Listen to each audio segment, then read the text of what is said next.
नमस्कार, मैं विमलेंदु चैतन्य और आप देख रहे हैं अब तक बिहार। चैतन्य कम्युनिकेशंस के समाचार प्रभाग में आपका स्वागत है।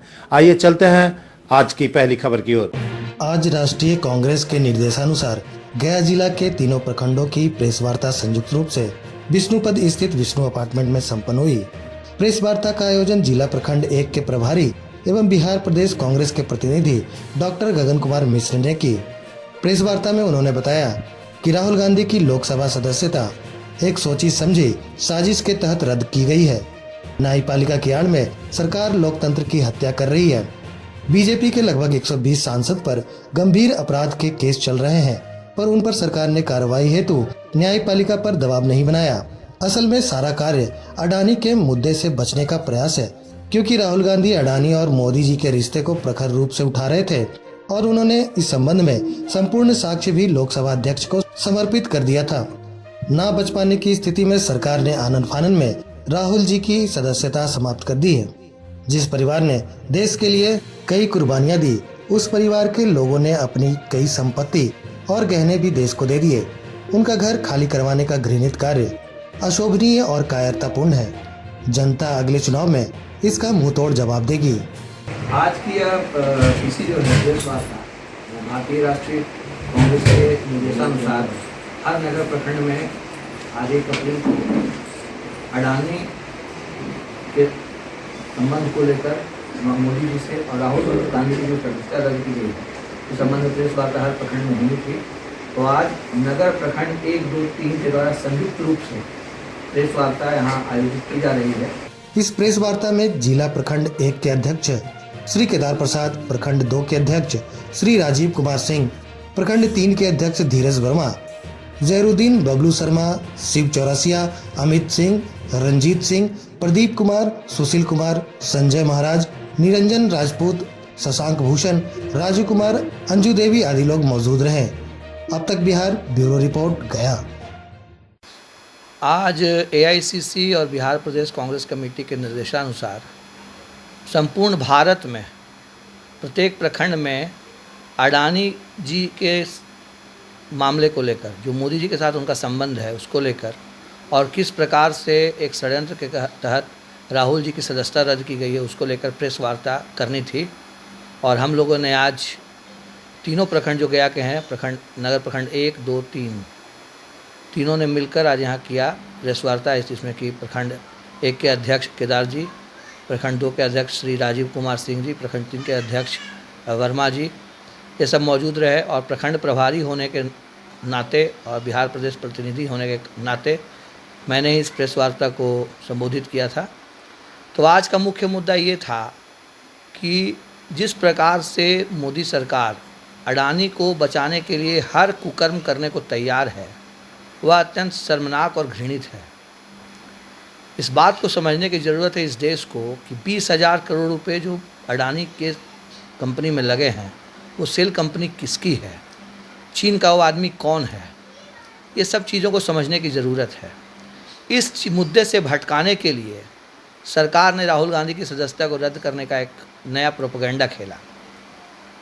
जो केस 2019 में हुआ, जिस केस में तत्कालीन न्यायाधीश ने समन करने से भी मना कर दिया कि मैं राहुल गांधी को समन नहीं कर सकता हूँ, it's a very weak case, तो उसको केस करने वाले गुजरात के एमएलए महोदय हाई कोर्ट जाकर अपने ही केस को स्टे ले लिए। और जब वो जज साहब का ट्रांसफ़र हो गया, नए जज साहब आए और मोदी और अडानी के बीच का प्रकरण प्रखर रूप से राहुल गांधी के द्वारा उठाया जाने लगा। सबूत मांगे जाने पर राहुल गांधी ने 150 पन्नों का सबूत भी लोकसभा अध्यक्ष के पास समर्पित कर दिया। तो कोई चीज़ नहीं बचने की स्थिति में उस केस को फिर से रीओपन करा करके 1 महीना के अंदर उसमें उनको सज़ा दी गई। उससे भी मुझे कोई दिक्कत नहीं है, कांग्रेस पार्टी को कोई दिक्कत नहीं है। न्यायपालिका का सम्मान करना हर किसी का काम है, और जिस अध्यादेश के तहत कार्य हुआ है उस अध्यादेश को लाने में सबसे बड़ा, सबसे अहम किरदार अगर किसी का है तो राहुल गांधी का है। सबको पता है कि 2013 में एक अध्यादेश लाया जा रहा था जिसके तहत क्रिमिनल्स के ऊपर जो चार्जेस लगते हैं उनको सज़ा होती है, उनकी लोकसभा सदस्यता या राज्यसभा सदस्यता को रद्द नहीं किया जाने का अध्यादेश आ रहा था, जिसका विरोध सिर्फ और सिर्फ राहुल गांधी ने किया था, जिसके चलते उनको अपनी पार्टी में भी कुछ विरोध का सामना करना पड़ा। लेकिन वो घबराए नहीं, क्योंकि सच्चे रास्ते पर चलने वाला व्यक्ति राहुल गांधी।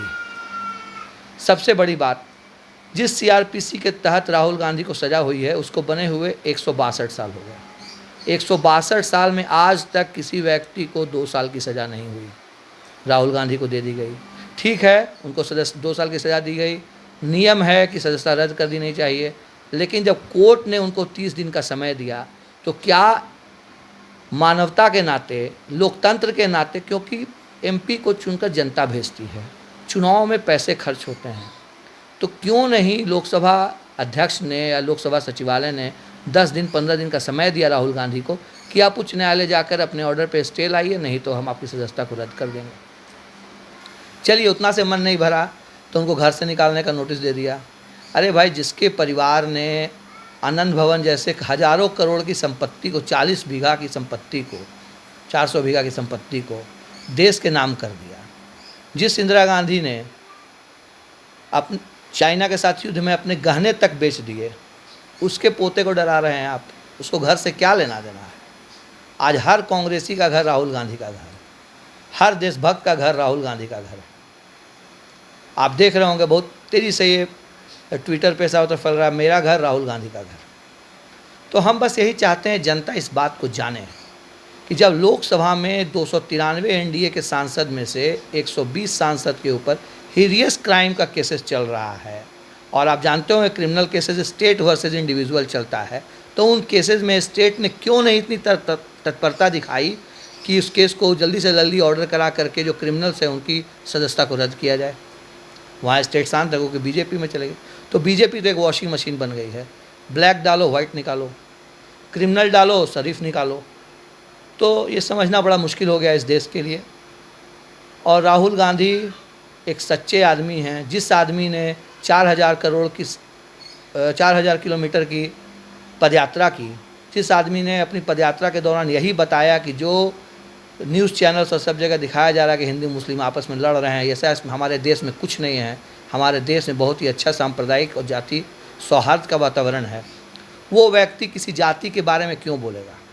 ललित मोदी को अगर चोर बोलना पाप है तो मैं भी बोल रहा हूँ, मैं भी पापी हूँ।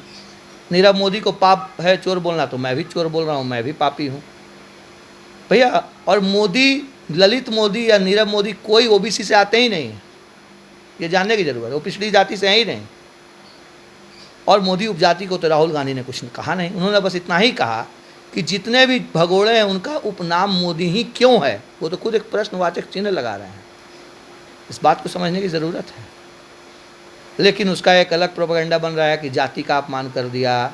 भैया, मोदी जात का तो नाम ही नहीं लिया, तो मोदी सरनेम का नाम ले रहे हैं। सरनेम तो किसी का कुछ भी हो सकता है, गांधी भी एक सरनेम है, तो गांधी का सरनेम रखने से कोई व्यक्ति गांधी कोई जाति तो है नहीं। तो इस बात को समझने की ज़रूरत है। ये समझना पड़ेगा कि जब इस देश की संसद में प्रज्ञा ठाकुर जैसा व्यक्ति सांसद हो सकता है, जो बोलता हो कि गांधी के हत्यारे की जो तारीफ़ करता हो, जो गांधी पर प्रश्न चिन्ह उठाता हो, वैसा व्यक्ति संसद का सदस्य रह सकता है। किरण रिजिजू जो हमारे केंद्रीय कानून मंत्री हैं, वो कह रहे हैं कि पुराने जितने जजेज रिटायर हो उसमें बहुत सारे लोग देशद्रोही हैं, इससे बड़ा कोई हो सकता है कंटेम्प्ट ऑफ कोर्ट, उनको सज़ा नहीं होती है। लेकिन एक व्यक्ति जो सच बोल रहा है, एक ऐसे आदमी के बारे में बोल रहा है जो 8 साल में 12.5 लाख करोड़ की संपत्ति का मालिक बन गया, उस आदमी के बारे में बोल रहा है जिसके बारे में इंटरनेशनल मीडिया ने लिखा और 8 लाख करोड़ रुपया उसका डूब गया, और रुपया उसका नहीं है, मेरा और आपका रुपया है। हम LIC में पैसा डालते हैं, हम SBI में पैसा डालते हैं, हम उसका शेयर खरीदते हैं, उससे सवाल भी नहीं करे। उसमें CBI, ED, SEBI सब बैठा हुआ है। लेकिन अगर कहीं कुछ मिल जाए, देखिए कर्नाटका में 8 करोड़ रुपया मिला बीजेपी MLA के बेटा घर पर, कोई कार्रवाई नहीं हो, कहीं न्यूज़ में आप नहीं सुन रहे होंगे। अडानी पोर्ट पे 3500 किलो ड्रग्स मिला, कोई बोलने वाला नहीं है कि ड्रग्स कहाँ गया, किसका था, कहाँ से आया। आज तक ये नहीं पता चल पाया कि पुलवामा में 400 kg RDX कहाँ से आया। केवल इतना ही जानते पुलवामा में अटैक हुआ, उसके नाम पर, सेना के नाम पर मोदी जी चुनाव लड़के जीत गए। आखिर हुआ कैसे, उसके आप क्यों नहीं डेप्थ में गए? कौन लाया, आखिर कौन आदमी उसमें शामिल है? क्यों सेना को आपने एयरलिफ्ट नहीं कराया, जबकि आपको इस बारे में IB का रिपोर्ट था कि उन पर हमला हो सकता है। तो इन सब मुद्दों को जनता के बीच में हम लोगों को लाना है, और कांग्रेस पार्टी प्रखरता से लड़ेगी। राहुल गांधी एक ऐसे व्यक्ति हैं अभी के समय में जो मोदी और उनके सरकार की खामियों को तेज़ी से प्रखर रूप से उजागर कर रहे हैं। इसके लिए उनके ऊपर कार्रवाई होना कोई बड़ी बात नहीं है। और कांग्रेस पार्टी, क्या कोई एक छोटा सा कार्यकर्ता नहीं घबरा रहा है तो राहुल गांधी क्यों घबराएंगे? हम इतना ही जानते हैं, राहुल गांधी आगे बढ़ते रहेंगे और कांग्रेस पार्टी फिर से सत्ता में आएगी और देश में फिर से वो स्वर्ण युग लौटेगा, जब हम अपने आप को फिर से अमेरिका, चाइना और रशिया से तुलना करेंगे। वैसा नहीं कि आज हम न्यूज़ चैनल में देख रहे हैं कि पाकिस्तान का ये हालत है तो हम उससे बेहतर हैं। पाकिस्तान से बेहतर बनने के लिए हमने मोदी को नहीं लाया था। किसी की सरकार रहेगी, हम पाकिस्तान, भूटान से बेहतर ही रहेंगे। लेकिन आपने ऐसा स्थिति बना दिया कि हंगर इंडेक्स में हमारा देश, बांग्लादेश, पाकिस्तान से भी नीचे चला गया। इस बात पर सोचिए मोदी जी, अहंकार को छोड़िए, जनता के बारे में सोचिए। पेट्रोल डीजल का दाम कम कीजिए, 500 रुपये का अनाज दे करके ठगिए मत कि 500 का अनाज बनाने के लिए उसको 1300 का सिलेंडर खरीदना पड़े। इस तरह का बेवकूफ़ जनता को बनाना बंद कीजिए और न्याय दीजिए जनता को। जो 12 लाख करोड़ रुपए आपने अडानी के बनाए, वो 12 लाख करोड़ रुपए जनता को ही मिल सकते थे। इस बात को विचार करने की ज़रूरत है कि आखिर अडानी ही क्यों। इसी के साथ मैं अपनी बात को समाप्त करता हूँ। जय हिंद, जय भारत, जय कांग्रेस।